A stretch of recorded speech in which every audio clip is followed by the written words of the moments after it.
الرحمن الرحيم الحمد لله رب العالمين والصلاة والسلام على أشرف المرسلين سيدنا محمد وعلى آله وصحبه وسلم. السلام عليكم ورحمة الله وبركاته. دمان dadweynaha reer galmudug iyo dhammaan ummadda Soomaaliyeed maantay waxaan shirkan jaraa'id u qabtay sida aad ka warhaysaan muddadii la soo dhaafaba waxaa laga warsugayay in galmudug ay ka dhacdo doorashadii muddo xileedka labaad ee hadaha dastuuriga magaaladeeda caasimadda ay Dhuusamareeb magaalada Dhuusamareeb iyo galmudug ayadoo ay sugayaan dadka Soomaaliyeed iyo dadka reer galmudug dhammaan in ay ka qabsoonto xulista xildhibaanada iyo doorashada hay'adaha dastuuriga dhammaan waxaa soo muuqanaysa maalmaha la soo dhaafay in khilaaf soo ifbaxay oo u dhaxeeyo dawladda federaalka iyo maamulka ahlusunna wal jamaa waxaad ka warhaysaan in horay heshiis lagu wada galay magaalada Dhuusamareeb dalka Jabuuti lagu soo galay ay ku galeen madaxweynaha dawlad goboleedka galmudug muddo xileedkiisa wali uusan wareejin xilka madaxweyne xaaf iyo maamulka ahlusunna wal jamaa kaas oo lagu dhameystiray maamulkii galmudug oo ku shaqeynay Dhuusamareeb muddadii ay labada sano ahayd ee heshiiska ay ahaayeen maamulka ahlusunna iyo maamulka galmudug oo dhameystiran waxaa dawladdu ay cadaadis joogto ah la daba taagneed maamulka galmudug waa ka warhaysaan 2 sano cunaqabatayna lagu hayay arrintaas waxay markii dambe ku dhameystirantay in madaxweyne xaaf iyo maamulka ahlusunna ay dawladdu soo kala dhex dhigtay khilaaf kaas oo keenay in ay oo burburo heshiiskaasi meeshaas wixii ka dambeeyay dawladdu waxay heshiisyo la gashay sida naloo sheegay maamulka ahlusunna in la dhiso nidaamka soo socda ayadoo lagu heshiiyey in la wada dhiso guddiga farsamada iyo kadibna xildhibaanada waxaa hadda muuqanaysa in dawladda federaalka oo ay tilaabo gooniya ku dhisatay guddi farsamo maamulka ahlusunnana uu dhisay guddi farsamo waxaa muuqanaysa in la soo dhaweeyey kii dawladda la soo dhaweeyey kii ahlusunna maamulkeedii shalay ay isdoorteen kuwii dawladda maantay sida aan ka warhayno ay baarlamaanka galmudug fadhiyey ay ansixiyeen kuwii maamulka ahlusunna waxaan sidoo kale ka warhaynaa in ciidamo lagu daabulay magaalada Dhuusamareeb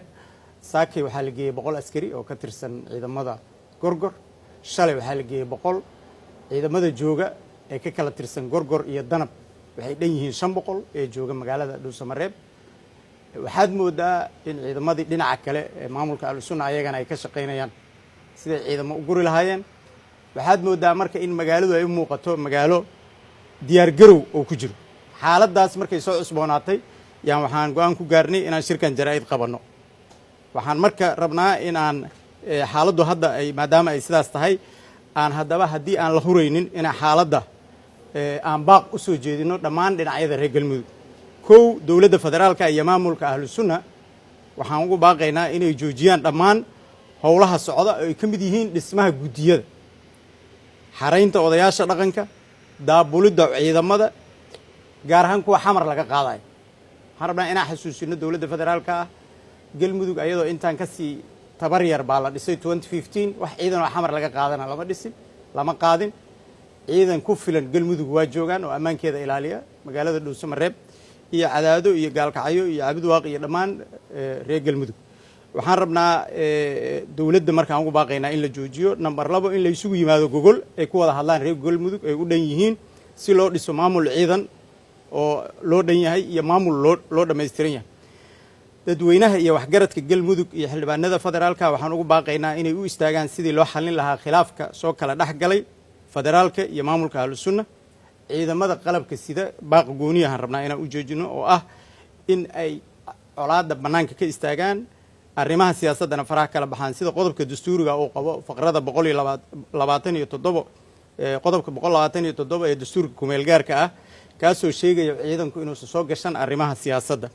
waxaan ciidamada sidoo kale uga digaynaa inay colaadda ka fogaadaan colaadda loogu talagalay in ay iskula dhacaan Dhuusamareeb dawladda iyo ahlusunna ma noqon doonto xisaab la'aan saraakiishuna ma lagama yeeli doono hadhow amar dawladeeda nala siiyey cid amar bixin karta in lagu xadgudbo ama qof la dilo marnaba laga yeelaya ma jirto si gaara marka ciidamada waxaan ula dardaarmaynaa in aysan ku degdegin arrimaha hurinta ee colaadaha laga shaqaynayo dowladaha amisom ee jooga gaar ahaan ciidamada Djibouti iyo ciidamada kale ayagana waxaan ugu baaqaynaa in deegaankaasu deegaan nabdoon oo laga taageersan yahay weeye cid ka soo horjeeda ayagana meeshaas ma joogto marka inay arrimo siyaasadeed la isku hayaa ay faraha ka qaadaan waxaan rabnaa inaan ugu baaqno dowladda federaalka mar kale iyo ahlu sunna inaan diyaar u nahay haddaanu nahay murashaxiinta iyo dadka reer galmudug dhammaan in arrintaasi ay noqoto arrin lagu xaliyo wada hadal is afgarad marnaba galmudug meesha xoog la iskula maquulin lahay ama tabar la iskula maquulin lahay ma aha haddana maaragtay in maaragtay loo diyaar garoobo in aan si mida gunaanadkii iyo guntina waxaan rabaa inaan idiin sheego